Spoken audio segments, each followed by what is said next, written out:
Why are Carmilla and Laura suddenly sleepwalking?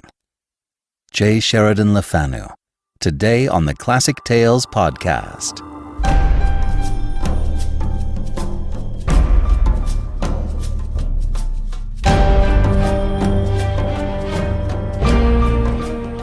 Welcome to the Classic Tales podcast. Thank you for listening. The vintage episode for the week is Frankenstein, Part 3 of 8 by Mary Shelley. Be sure to check it out on Tuesday. If you have found value in the show, please become a monthly supporter. Help us to help other folks like you. Please go to classictalesaudiobooks.com and become a monthly supporter today. And now, Carmilla, Part 2 of 3 by J. Sheridan LeFanu.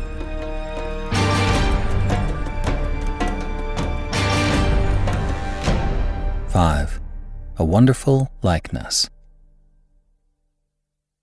This evening, there arrived from Graz the grave, dark-faced son of the picture cleaner, with a horse and cart laden with 2 large packing cases, having many pictures in each. It was a journey of 10 leagues, and whenever a messenger arrived at the Schloss from our little capital of Graz, we used to crowd about him in the hall to hear the news.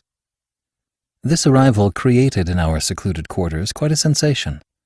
The cases remained in the hall, and the messenger was taken charge of by the servants till he had eaten his supper. Then, with assistance, and armed with a hammer, ripping chisel, and turnscrew, he met us in the hall, where we had assembled to witness the unpacking of the cases. Carmilla sat, looking listlessly on, while one after the other, the old pictures, nearly all portraits, which had undergone the process of renovation, were brought to light. My mother was of an old Hungarian family, and most of these pictures, which were about to be restored to their places, had come to us through her. My father had a list in his hand, from which he read, as the artist rummaged out the corresponding numbers. I don't know that the pictures were very good, but they were undoubtedly very old, and some of them very curious also. They had for the most part the merit of being now seen by me, I may say, for the first time, for the smoke and dust of time had all but obliterated them. "There is a picture that I have not seen yet," said my father. "On one corner, at the top of it, is the name, as well as I could read, Marcia Karnstein, and the date 1698, and I am curious to see how it has turned out." I remembered it. It was a small picture, about 1.5 feet high, and nearly square, without a frame, but it was so blackened by age that I could not make it out. The artist now produced it, with evident pride. It was quite beautiful. It was startling. It seemed to live. It was the effigy of Carmilla. "Carmilla, dear, here is an absolute miracle. Here you are, living, smiling, ready to speak, in this picture. Isn't it beautiful, Papa? And see, even the little mole on her throat." My father laughed and said, "Certainly it is a wonderful likeness." But he looked away, and to my surprise seemed but little struck by it, and went on talking to the picture cleaner, who was also something of an artist, and discoursed with intelligence about the portraits or other works, which his art had just brought into light and colour, while I was more and more lost in wonder the more I looked at the picture. "Will you let me hang this picture in my room, Papa?" I asked. "Certainly, dear," he said, smiling. "I'm very glad you think it so like. It must be prettier even than I thought it, if it is." The young lady did not acknowledge this pretty speech, did not seem to hear it. She was leaning back in her seat, her fine eyes under their long lashes gazing on me, in contemplation, and she smiled in a kind of rapture. "And now you can read quite plainly the name that is written in the corner. It is not Marcia. It looks as if it was done in gold.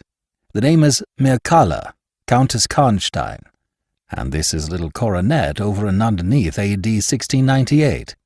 I am descended from the Karnsteins, that is, Mamma was." "Ah," said the lady, languidly. "So am I think. A very long descent, very ancient. Are there any Karnsteins living now?" "None who bear the name, I believe. The family were ruined, I believe, in some civil wars long ago, but the ruins of the castle are only about 3 miles away." "How interesting," she said languidly. "But see what beautiful moonlight." She glanced through the hall door, which stood a little open. "Suppose you take a little ramble round the court and look down at the road and river." "It is so like the night you came to us," I said. She sighed, smiling. She rose, and each with her arm about the other's waist, we walked out upon the pavement. In silence, slowly, we walked down to the drawbridge, where the beautiful landscape opened before us. "And so you were thinking of the night I came here," she almost whispered. "Are you glad I came?" "Delighted, dear Carmilla," I answered. "And you asked for the picture you think like me, to hang in your room," she murmured with a sigh, as she drew her arm closer about my waist, and let her pretty head sink upon my shoulder. "How romantic you are, Carmilla," I said. "Whenever you tell me your story, it will be made up chiefly of some one great romance." She kissed me silently. "I am sure, Carmilla, you have been in love, and that there is at this moment an affair of the heart going on." "I have been in love with no one, and never shall," she whispered, "unless it should be with you." How beautiful she looked in the moonlight. Shy and strange was the look with which she quickly hid her face in my neck and hair, with tumultuous sighs that seemed almost to sob, and pressed in mine a hand that trembled. Her soft cheek was glowing against mine. "Darling, darling," she murmured, "I live in you, and you would die for me. I love you so." I started from her. She was gazing on me with eyes from which all fire, all meaning, had flown, and a face colorless and apathetic. "Is there a chill in the air, dear?" she said drowsily. "I almost shiver. Have I been dreaming? Let us come in. Come in. You look ill, Carmilla, a little faint. You certainly must take some wine," I said. "Yes, I will. I'm a little better now. I shall be quite well in a few minutes. Yes, do give me a little wine," answered Carmilla as we approached the door. "Let us look again for a moment. It is the last time, perhaps, I shall see the moonlight with you." "How do you feel now, dear Carmilla? Are you really better?" I asked. I was beginning to take alarm, lest she should have been stricken with the strange epidemic that they said had invaded the country about us. "Papa would be grieved beyond measure," I added, "if he thought you were ever so little ill, without immediately letting us know. We have a very skillful doctor near us, the physician who was with Papa today." "I'm sure he is. I know how kind you all are. But, dear child, I am quite well again. There is nothing ever wrong with me, but a little weakness. People say I am languid. I am incapable of exertion. I can scarcely walk as far as a child of 3 years old. And every now and then, the little strength I have falters, and I become as you have just seen me. But after all, I am very easily set up again. In a moment I am perfectly myself. See how I have recovered." So indeed she had, and she and I talked a great deal, and very animated she was, and the remainder of that evening passed without any recurrence of what I called her infatuations. I mean her crazy talk and looks, which embarrassed and even frightened me. But there occurred that night an event which gave my thoughts quite a new turn, and seemed to startle even Carmilla's languid nature into momentary energy. 6. A Very Strange Agony. When we got into the drawing-room, and had sat down to our coffee and chocolate, although Carmilla did not take any, she seemed quite herself again, and Madame and Mademoiselle de La Fontaine joined us, and made a little card party, in the course of which Papa came in for what he called his dish of tea. When the game was over, He sat down beside Carmilla on the sofa and asked her, a little anxiously, whether she had heard from her mother since her arrival. She answered, no. He then asked whether she knew where a letter would reach her at present. I cannot tell, she answered ambiguously. But I have been thinking of leaving you. You have been already too hospitable and too kind to me. I have given you an infinity of trouble, and I should wish to take a carriage tomorrow and post in pursuit of her. I know where I shall ultimately find her, although I dare not yet tell you. But you must not dream of any such thing, exclaimed my father, to my great relief. We can't afford to lose you so, and I won't consent to your leaving us, except under the care of your mother, who was so good as to consent to your remaining with us till she should herself return. I should be quite happy if I knew that you heard from her, but this evening the accounts of the progress of the mysterious disease that has invaded our neighborhood grow even more alarming. And my beautiful guest, I do feel the responsibility, unaided by advice from your mother, very much. But I shall do my best, and one thing is certain, that you must not think of leaving us without her distinct direction to that effect. We should suffer too much in parting from you to consent to it easily. Thank you, sir, 1,000 times, for your hospitality, she answered, smiling bashfully. You have all been too kind to me. I have seldom been so happy in all my life before, as in your beautiful chateau, under your care, and in the society of your dear daughter. So he gallantly, in his old-fashioned way, kissed her hand, smiling and pleased at her little speech. I accompanied Carmilla, as usual, to her room, and sat and chatted with her while she was preparing for bed. "Do you think," I said at length, "that you will ever confide fully in me?" She turned round, smiling, but made no answer, only continued to smile on me. "You won't answer that?" I said. "You can't answer pleasantly. I ought not to have asked you." "You were quite right to ask me that, or anything. You do not know how dear you are to me, or you could not think any confidence too great to look for. But I am under vows, know none half so awfully, and I dare not tell my story yet, even to you. The time is very near when you shall know everything. You will think me cruel, very selfish. But love is always selfish. The more ardent, the more selfish. How jealous I am, you cannot know. You must come with me, loving me, to death. Or else hate me, and still come with me, and hating me through death and after. There is no such word as indifference in my apathetic nature. Now, Carmilla, you are going to talk your wild nonsense again," I said hastily. "Not I, silly little fool as I am, and full of whims and fancies. For your sake I'll talk like a sage. Were you ever at a ball? No? How you do run on. What is it like? How charming it must be." "I almost forgot. It is years ago." I laughed. "You are not so old. Your first ball can hardly be forgotten yet." "I remember everything about it, with an effort. I see it all, as divers see what is going on above them, through a medium, dense, rippling, but transparent. There occurred that night what has confused the picture and made its colors faint. I was all but assassinated in my bed, wounded here." She touched her breast, "and never was the same since."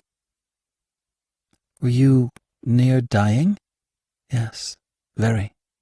A cruel love, strange love, that would have taken my life. Love will have its sacrifices. No sacrifice without blood. Let us go to sleep now. I feel so lazy. How can I get up just now and lock my door?" She was lying with her tiny hands buried in her rich wavy hair, under her cheek, her little head upon the pillow, and her glittering eyes following me wherever I moved, with a kind of shy smile that I could not decipher.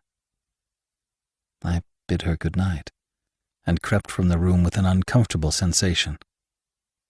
I often wondered whether our pretty guest ever said her prayers. I certainly had never seen her upon her knees. In the morning she never came down until long after our family prayers were over, and at night she never left the drawing-room to attend our brief evening prayers in the hall. If it had not been that it had casually come out in one of our careless talks that she had been baptized, I should have doubted her being a Christian. Religion was a subject on which I had never heard her speak a word. If I had known the world better, this particular neglect or antipathy would not have so much surprised me. The precautions of nervous people are infectious, and persons of a like temperament are pretty sure, after a time, to imitate them. I had adopted Carmilla's habit of locking her bedroom door, having taken into my head all her whimsical alarms about midnight invaders and prowling assassins. I had also adopted her precaution of making a brief search through her room to satisfy herself that no lurking assassin or robber was ensconced. These wise measures taken, I got into my bed and fell asleep. A light was burning in my room. This was an old habit, of very early date, and which nothing could have tempted me to dispense with. Thus fortified, I might take my rest in peace. But dreams come through stone walls, light up dark rooms, and darken light ones, and their persons make their exits and their entrances as they please, and laugh at locksmiths. I had a dream that night that was the beginning of a very strange agony. I cannot call it a nightmare, for I was quite conscious of being asleep, but I was equally conscious of being in my room and lying in bed, precisely as I actually was. I saw, or fancied I saw, the room and its furniture just as I had seen it last, except that it was very dark, and I saw something moving round the foot of the bed, which, at first, I could not accurately distinguish. But I soon saw that it was a sooty black animal that resembled a monstrous cat. It appeared to me about 4 or 5 feet long, for it measured fully the length of the hearthrug as it passed over it, and it continued toing and froing with a lithe, sinister restlessness of a beast in a cage. I could not cry out, although, as you may suppose, I was terrified. Its pace was growing faster, and the room rapidly darker and darker, and at length so dark that I could no longer see anything of it but its eyes. I felt it spring lightly on the bed. The 2 broad eyes approached my face, and suddenly I felt a stinging pain, as if 2 large needles darted an inch or 2 apart, deep into my breast. I waked with a scream. The room was lighted by the candle that burnt there all through the night, and I saw a female figure standing at the foot of the bed, a little at the right side. It was in a dark, loose dress, and its hair was down and covered its shoulders. A block of stone could not have been more still. There was not the slightest stir of respiration. As I stared at it, the figure appeared to have changed its place. It was now nearer the door, then close to it. The door opened, and it passed out. I was now relieved, and able to breathe and move. My first thought was that Carmilla had been playing me a trick, and that I had forgotten to secure my door. I hastened to it, and found it locked as usual on the inside. I was afraid to open it. I was horrified. I sprang into my bed and covered my head up in the bedclothes, and lay there more dead than alive, till morning. 7. Descending. It would be vain, my attempting to tell you the horror with which, even now, I recall the occurrence of that night. It was no such transitory terror as a dream leaves behind it. It seemed to deepen by time, and communicated itself to the room and the very furniture that had encompassed the apparition. I could not bear next day to be alone for a moment. I should have told Papa, but for two opposite reasons. At one time I thought he would laugh at my story, and I could not bear its being treated as a jest. And at another I thought he might fancy that I had been attacked by the mysterious complaint which had invaded our neighborhood. I had myself no misgiving of the kind, and as he had been rather an invalid for some time, I was afraid of alarming him. I was comfortable enough with my good-natured companions, Madame Perrodon and the vivacious Mademoiselle La Fontaine. They both perceived that I was out of spirits and nervous, and at length I told them what lay so heavy at my heart. Mademoiselle laughed, but I fancied that Madame Perrodon looked anxious. "By the by," said Mademoiselle, laughing, "the long lime-tree walk behind Carmilla's bedroom window is haunted." "Nonsense," exclaimed Madame, who probably thought the theme rather inopportune. "And who tells that story, my dear?" "Martin says that he came up twice, when the old yard gate was being repaired, before sunrise, and twice saw the same female figure walking down the lime-tree avenue." "So he well might, as long as there are cows to milk in the river fields," said Madame. "I dare say, but Martin chooses to be frightened, and never did I see fool more frightened." "You must not say a word about it to Carmilla, because she can see down that walk from her window," I interposed, "and she is, if possible, a greater coward than I." Carmilla came down rather later than usual that day. "I was so frightened last night," she said, so soon as we were together, "and I am sure I should have seen something dreadful if it had not been for that charm I bought from the poor little hunchback whom I called such hard names. I had a dream of something black coming round my bed, and I awoke in a perfect horror, and I really thought for some seconds I saw a dark figure near the chimney-piece. But I felt under my pillow for my charm, and the moment my fingers touched it, the figure disappeared, and I felt quite certain, only that I had it by me, that something frightful would have made its appearance, and perhaps throttled me, as it did those poor people we heard of." "Well, listen to me," I began, and recounted my adventure, at the recital of which she appeared horrified. "And had you the charm near you?" she asked earnestly. "No, I had dropped it into a china vase in the drawing-room, but I shall certainly take it with me tonight, as you have so much faith in it." At this distance of time I cannot tell you, or even understand, how I overcame my horror so effectually as to lie alone in my room that night. I remember distinctly that I pinned the charm to my pillow. I fell asleep almost immediately, and slept even more soundly than usual all night. Next night I passed as well. My sleep was delightfully deep and dreamless. But I wakened with a sense of lassitude and melancholy, which, however, did not exceed a degree that was almost luxurious.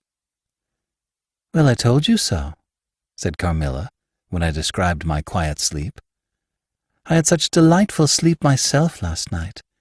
I pinned the charm to the breast of my nightdress. It was too far away the night before.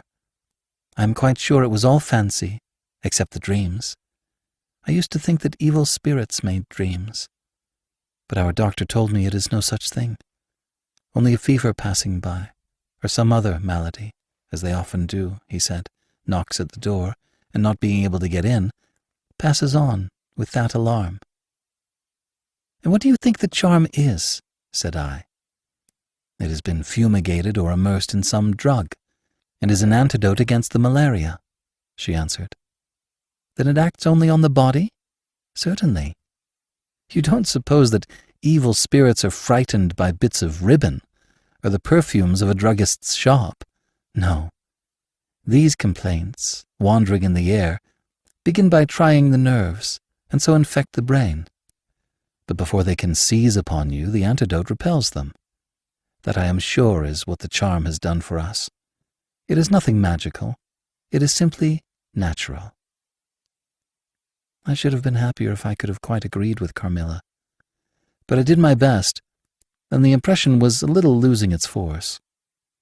For some nights I slept profoundly, But still, every morning I felt the same lassitude, and a languor weighed upon me all day.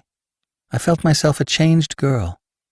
A strange melancholy was stealing over me, a melancholy that I would not have interrupted.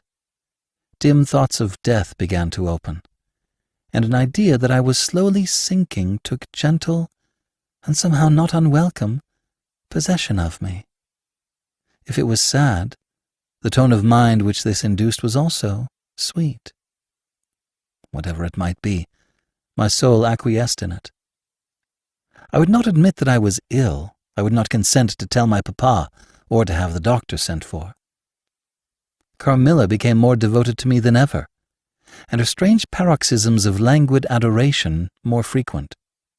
She used to gloat on me with increasing ardor the more my strength and spirits waned. This always shocked me like a momentary glare of insanity. Without knowing it, I was now in a pretty advanced stage of the strangest illness under which mortal ever suffered. There was an unaccountable fascination in its earlier symptoms that more than reconciled me to the incapacitating effect of that stage of the malady. This fascination increased for a time, until it reached a certain point, when gradually a sense of the horrible mingled itself with it, deepening, as you shall hear, until it discolored and perverted the whole state of my life. The first change I experienced was rather agreeable. I was very near the turning point from which began the descent of Avernus. Certain vague and strange sensations visited me in my sleep. The prevailing one was one of that pleasant, peculiar cold thrill which we feel in bathing when we move against the current of a river. This was soon accompanied by dreams that seemed interminable, and were so vague that I could never recollect their scenery and persons, or any one connected portion of their action. But they left an awful impression, and a sense of exhaustion, as if I had passed through a long period of great mental exertion and danger.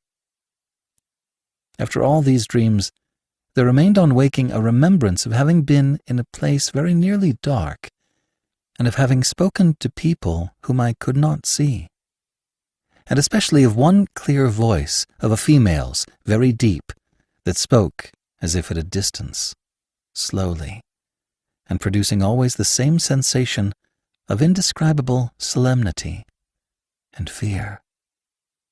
Sometimes there came a sensation as if a hand was drawn softly along my cheek and neck. Sometimes it was as if warm lips kissed me, and longer, and more lovingly as they reached my throat, but there the caress fixed itself. My heart beat faster, my breathing rose and fell rapidly and full drawn, a sobbing that rose into a sense of strangulation supervened, and turned into a dreadful convulsion, in which my senses left me and I became unconscious. It was now 3 weeks since the commencement of this unaccountable state.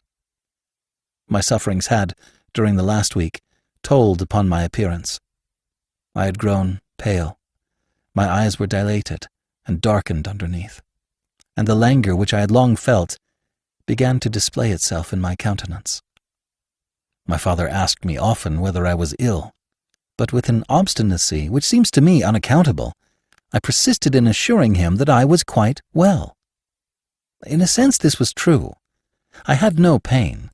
I could complain of no bodily derangement.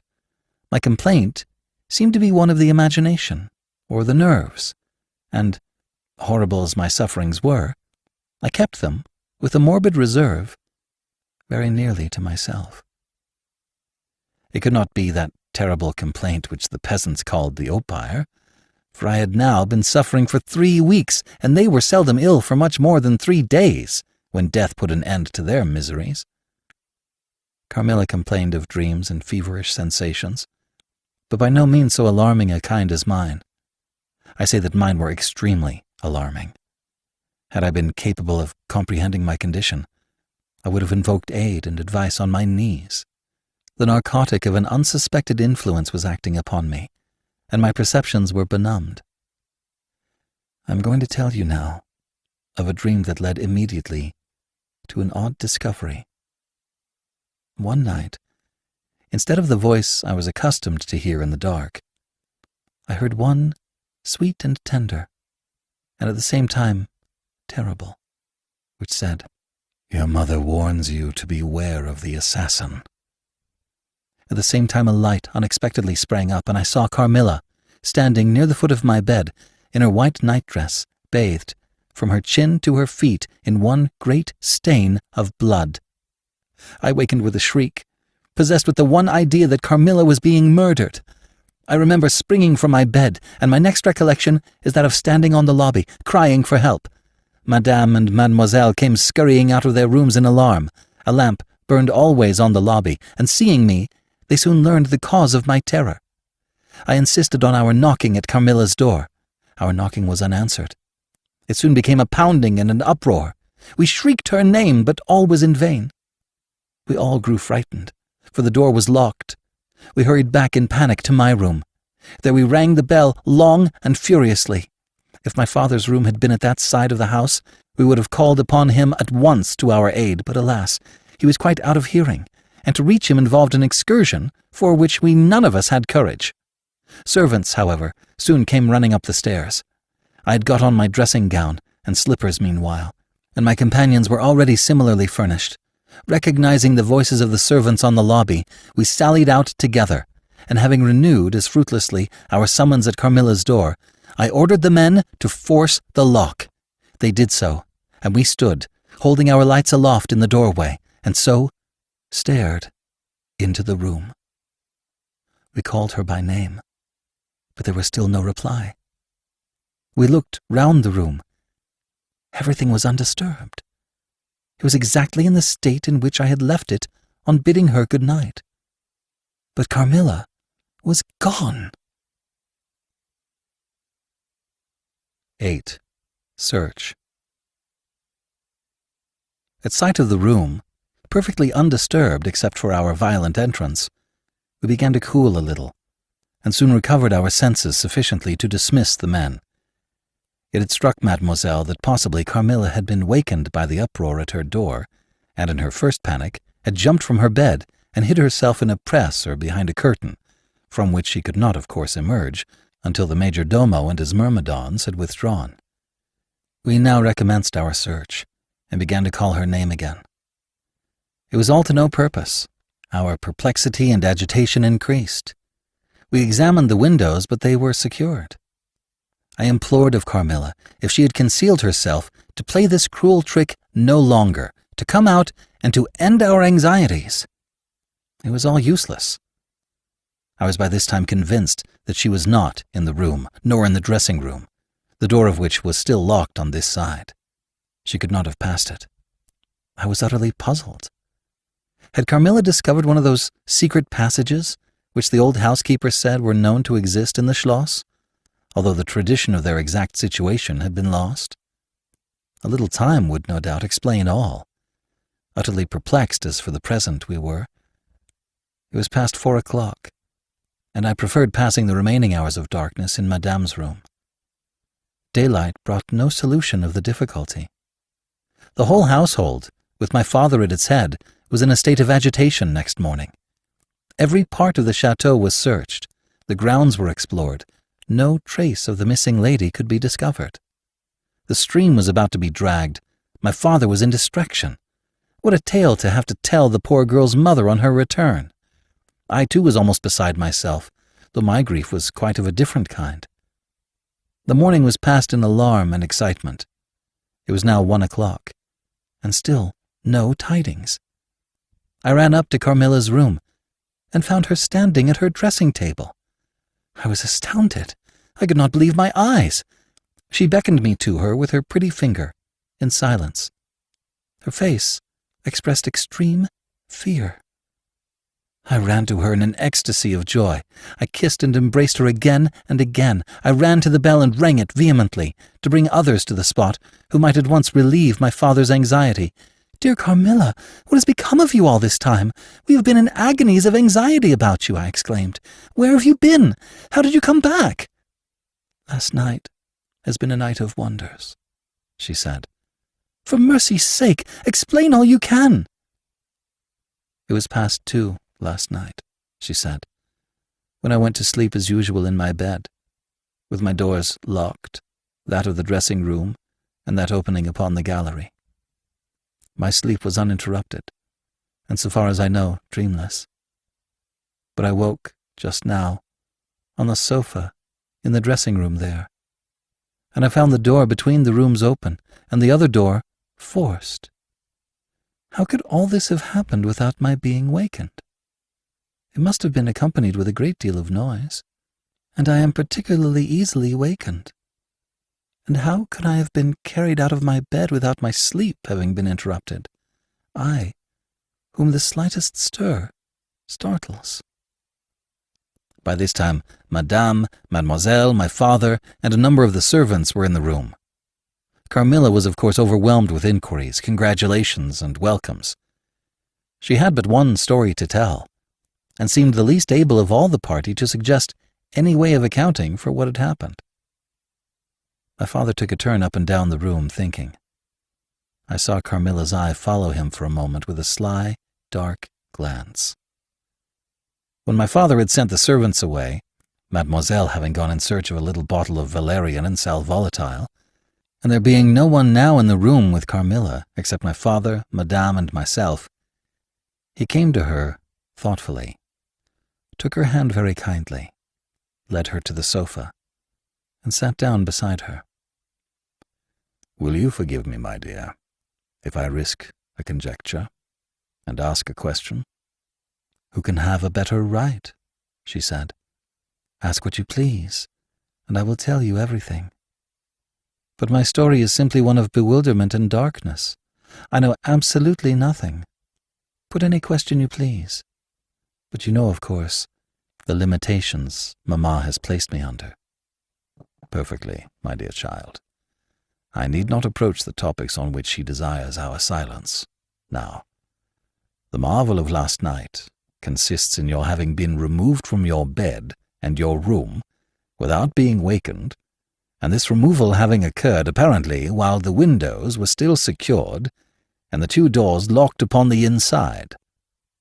I will tell you my theory and ask you a question." Carmilla was leaning on her hand dejectedly. Madame and I were listening breathlessly. "Now, my question is this. Have you ever been suspected of walking in your sleep?" "Never, since I was very young indeed." "But you did walk in your sleep when you were young?" "Yes, I know I did. I have been told so often by my old nurse." My father smiled and nodded. "Well, what happened is this. You got up in your sleep, unlocked the door, not leaving the key as usual in the lock, but taking it out and locking it on the outside. You again took the key out and carried it away with you to some one of the 25 rooms on this floor, or perhaps upstairs or downstairs. There are so many rooms and closets, so much heavy furniture, and such accumulations of lumber that it would require a week to search this old house thoroughly. Do you see now what I mean?" "I do, but not all," she answered. "And how, Papa, do you account for her finding herself on the sofa in the dressing room, which we had searched so carefully?" "She came there after you had searched it, still in her sleep, and at last awoke spontaneously, and was as much surprised to find herself where she was as anyone else. I wish all mysteries were as easily and innocently explained as yours, Carmilla," he said, laughing. "And so we may congratulate ourselves on that certainty that the most natural explanation of the occurrence is one that involves no drugging, no tampering with locks, no burglars or poisoners or witches, nothing that need alarm Carmilla or anyone else for our safety." Carmilla was looking charmingly. Nothing could be more beautiful than her tints. Her beauty was, I think, enhanced by the graceful languor that was peculiar to her. I think my father was silently contrasting her looks with mine, for he said, "I wish my poor Laura was looking more like herself." And he sighed. So our alarms were happily ended, and Carmilla restored to her friends. 9. The Doctor. As Carmilla would not hear of an attendant sleeping in her room, my father arranged that a servant should sleep outside her door, so that she would not attempt to make another such excursion without being arrested at her own door. That night passed quietly. The next morning, early, the doctor, whom my father had sent for without telling me a word about it, arrived to see me.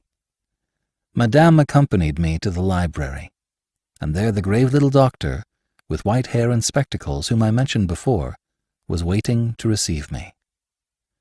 I told him my story, and as I proceeded he grew graver and graver. We were standing, he and I, in the recess of one of the windows, facing one another. When my statement was over, he leaned with his shoulders against the wall, and with his eyes fixed on me earnestly, with an interest in which was a dash of horror. After a minute's reflection, he asked Madame if he could see my father. He was sent for accordingly, and as he entered, smiling, he said, "I dare say, Doctor, you're going to tell me that I am an old fool for having brought you here. I hope I am." But his smile faded into shadow, as the doctor, with a very grave face, beckoned him to him. He and the doctor talked for some time in the same recess where I had just conferred with the physician. It seemed an earnest and argumentative conversation. The room is very large, and I and Madame stood together, burning with curiosity, at the farther end. Not a word could we hear, however, for they spoke in a very low tone, and the deep recess of the window quite concealed the doctor from view, and very nearly my father, whose foot, arm, and shoulder only could we see. And the voices were, I suppose, all the less audible for the sort of closet which the thick wall and window formed. After a time my father's face looked into the room. It was pale, thoughtful, and, I fancied, agitated. "Laura, dear, come here for a moment. Madame, we shan't trouble you, the doctor says, at present." Accordingly I approached, for the first time a little alarmed, for although I felt very weak, I did not feel ill, and strength, one always fancies, is a thing that may be picked up when we please. My father held out his hand to me as I drew near, but he was looking at the doctor, and he said, "It certainly is very odd. I don't understand it quite. Laura, come here, dear. Now attend to Dr. Spielsberg, and recollect yourself." "You mentioned a sensation like that of 2 needles piercing the skin, somewhere about your neck, on the night when you experienced your first horrible dream. Is there still any soreness?" "None at all," I answered. "Can you indicate with your finger about the point at which you think this occurred?" "Very little below my throat. Here," I answered. I wore a morning dress which covered the place I pointed to. "Now you can satisfy yourself," said the doctor. "You won't mind your papa's lowering your dress a very little. It is necessary to detect a symptom of the complaint under which you have been suffering." I acquiesced. It was only an inch or 2 below the edge of my collar. "God bless me, so it is," exclaimed my father, growing pale. "You see it now with your own eyes," said the doctor, with a gloomy triumph. "What is it?" I exclaimed, beginning to be frightened. "Nothing, my dear young lady, but a small blue spot about the size of the tip of your little finger. And now," he continued, turning to Papa, "the question is, what is best to be done?" "Is there any danger?" I urged in great trepidation. "I trust not, my dear," answered the doctor. "I do not see why you should not recover. I don't see why you should not begin immediately to get better. That is the point at which the sense of strangulation begins?" "Yes," I answered. "And, recollect as well as you can, the same point was a kind of centre of that thrill which you described just now, like the current of a cold stream running against you?" "It may have been. I think it was." "Ah, you see," he added, turning to my father. "Shall I say a word to Madame?" "Certainly," said my father. He called Madame to him and said, "I find my young friend here far from well. It won't be of any great consequence, I hope, but it will be necessary that some steps be taken, which I will explain by and by. But in the meantime, Madame, you will be so good as not to let Miss Laura be alone for one moment. That is the only direction I need give for the present. It is indispensable." "We may rely upon your kindness, Madame, I know," added my father. Madame satisfied him eagerly. "And you, dear Laura, I know you will observe the doctor's direction." "I shall have to ask your opinion upon another patient, whose symptoms slightly resemble those of my daughter, that have just been detailed to you. Very much milder in degree, but I believe quite of the same sort. She is a young lady, our guest. But as you say, you will be passing this way again this evening. You can't do better than take your supper here, and you can then see her. She does not come down till the afternoon." "I thank you," said the doctor. "I shall be with you then at about 7 this evening." And then they repeated their directions to me and to Madame, and with this parting charge my father left us, and walked out with the doctor. And I saw them pacing together up and down between the road and the moat, on the grassy platform in front of the castle, evidently absorbed in earnest conversation. The doctor did not return. I saw him mount his horse there, take his leave, and ride away eastward through the forest. Nearly at the same time I saw the man arrive from Dranfield with the letters, and dismount and hand the bag to my father. In the meantime, Madame and I were both busy, lost in conjecture as to the reasons of the singular and earnest direction which the doctor and my father had concurred in imposing. Madame, as she afterwards told me, was afraid the doctor apprehended a sudden seizure, and that without prompt assistance I might either lose my life in a fit or at least be seriously hurt. The interpretation did not strike me, and I fancied, perhaps luckily for my nerves, that the arrangement was prescribed simply to secure a companion who would prevent my taking too much exercise or eating unripe fruit, or doing any of the 50 foolish things to which young people are supposed to be prone. About half an hour after, my father came in. He had a letter in his hand, and said, "This letter has been delayed. It is from General Spielsdorf.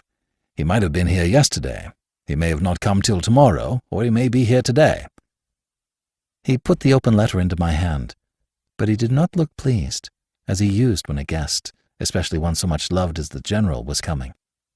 On the contrary, he looked as if he wished him at the bottom of the Red Sea. There was plainly something in his mind which he did not choose to divulge. "Papa, darling, will you tell me this?" said I, suddenly laying my hand on his arm, and looking, I am sure, imploringly in his face. "Perhaps," he answered, smoothing my hair caressingly over my eyes. "Does the doctor think me very ill?" "No, dear. He thinks, if the right steps are taken, you will be quite well again, at least on the high road to a complete recovery in a day or two," he answered, a little dryly.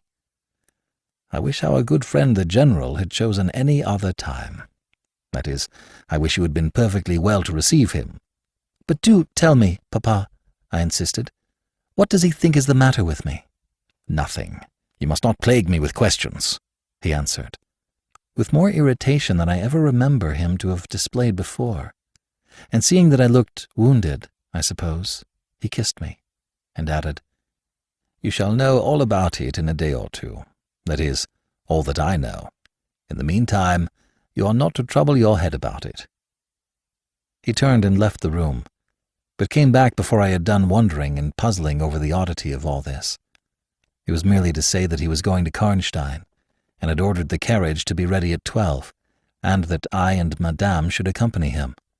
He was going to see the priest who lived near those picturesque grounds upon business, and as Carmilla had never seen them, she could follow, when she came down, with Mademoiselle, who would bring materials for what you call a picnic, which might be laid for us in the ruined castle. At 12 o'clock, accordingly, I was ready, and not long after my father, Madame, and I set out upon our projected drive. Passing the drawbridge, we turned to the right, and followed the road over the steep Gothic bridge, westward, to reach the deserted village and ruined castle of Karnstein. No sylvan drive can be fancied prettier. The ground breaks into gentle hills and hollows, all clothed with beautiful wood, totally destitute of the comparative formality which artificial planting and early culture and pruning impart. The irregularities of the ground often lead the road out of its course, and cause it to wind beautifully round the sides of broken hollows and the steeper sides of the hills, among varieties of ground almost inexhaustible. Turning one of these points, we suddenly encountered our old friend the General riding towards us, attended by a mounted servant. His portmanteaus were following in a hired wagon, such as we term a cart. The General dismounted as we pulled up, and after the usual greetings, was easily persuaded to accept the vacant seat in the carriage and send his horse on with his servant to the Schloss.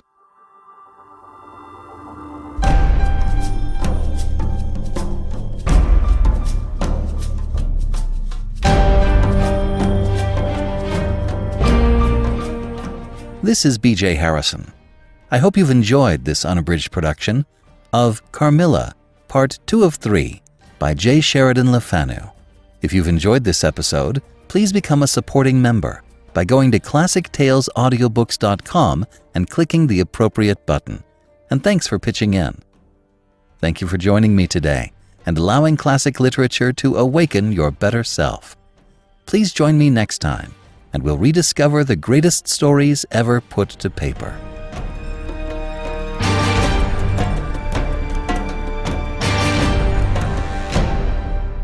Part of the Airwave Podcasting Network.